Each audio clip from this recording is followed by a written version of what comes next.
Supreme court अब पाकिस्तान में जजेस के माबेन इख्तिलाफात शिद्दत इख्तियार कर गए। इलेक्शन इल्तिमा केस में सुप्रीम कोर्ट ऑफ पाकिस्तान का बेंच एक बार फिर टूट गया।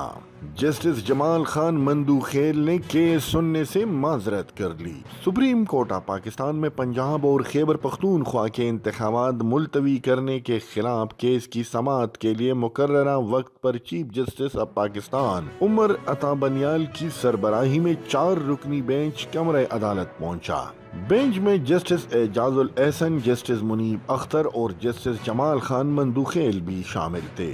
इस मौके पर attorney general Mansoor Usman Awan rostrum पर आ गए। Chief justice of Pakistan Umar Ata Bandial ने उन्हें रोकते हुए कहा कि अटार्नी जनरल साहब, आपसे पहले जस्टिस जमाल मंदूखेल साहब कुछ कहना चाहते हैं। इस मौके पर जस्टिस जमाल मंदूखेल ने केस सुनने से माजरत कर ली और कहा कि जस्टिस अमीनुद्दीन खान ने केस सुनने से माजरत की। जस्टिस अमीन के फैसले के बाद मुझे हुक्मनामे का इंतजार था। मुझे अदालती हुक्मनामा कल घर में मौसूल हुआ। उन्होंने कहा कि हुक्मनामे पर मैंने अलग नोट तहरीर किया है। अटार्नी जनरल साहब, आप इख्तिलाफी नोट पढ़कर सुनाएं।